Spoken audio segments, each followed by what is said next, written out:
Olá, tudo bem?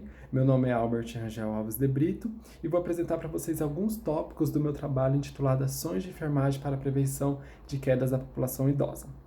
O meu trabalho ele é estratificado em três partes, ele é dividido em três partes. A primeira parte, ele aborda os fatores de risco para quedas da população idosa.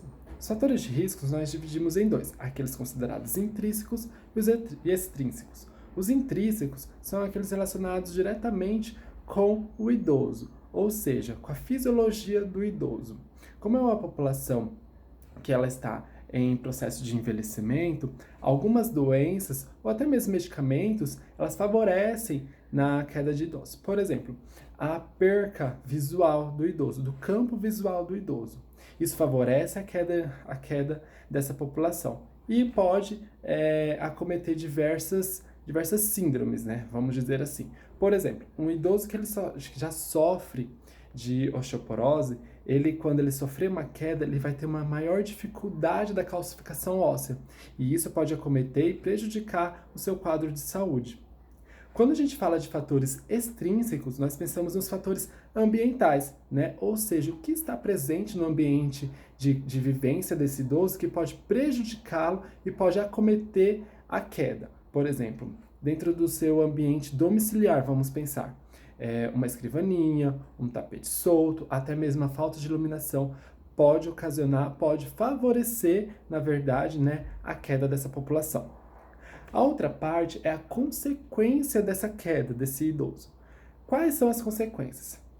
Podemos citar as consequências físicas, né? Ou seja, aquele idoso que cai, sofre uma fratura, pode ser de fêmur, de quadril, ele vai ficar acamado, ele vai ficar em uma instituição que não é, né, seu ambiente natural, que é a sua casa, então isso vai dificultar no tratamento, né? Pensa um idoso que ele tinha sua vida ativa e agora por conta de uma queda ele vai ter que sofrer todo um processo de reabilitação.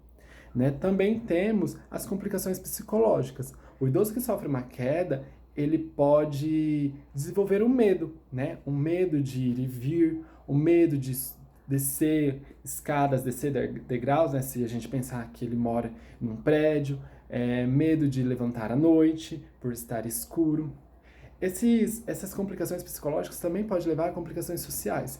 Por exemplo, um idoso que ele era ativo, que ele dirigia e ia até o mercado, que ele tinha uma vida diária ativa, ele ia até a farmácia, ele mesmo fazia as compras de casa, ele pode ficar com essa fobia. Por quê? Por conta das quedas. O que vai acontecer? Um idoso que ele antes era ativo, sofreu queda, agora ele vai se restringir. Isso pode levar a uma complicação social. Então, isso também pode ocasionar uma redução das suas atividades. Ou seja, o idoso que era ativo, ele pode não ser mais por conta das quedas. Uma outra parte do nosso trabalho, ele diz das ações de enfermagem, né, ações e planejamentos de enfermagem no controle de quedas em idosos. Né? A gente pode pensar em dois ambientes, no ambiente hospitalar e no domiciliar. Ambos os ambientes, há a presença de enfermeiros. Então, os enfermeiros eles podem e devem ajudar o idoso nesse sentido. No ambiente domiciliar, vigiar, né, ver como que está a mobília do hospital, verificar se o idoso precisa de ajuda para ir e vir. No ambiente domiciliar, verificar como que é a casa desse idoso, se ele necessita de algum auxílio, de alguma ajuda de algum familiar, como é o banheiro, se existem pegadores, como que é a casa, como que é a sala desse idoso, se há uma escrivaninha, se tem tapete solto. Então, tudo isso é parte da avaliação de enfermagem. E a enfermagem se faz presente e é muito importante nessa prevenção de quedas a idosos, né?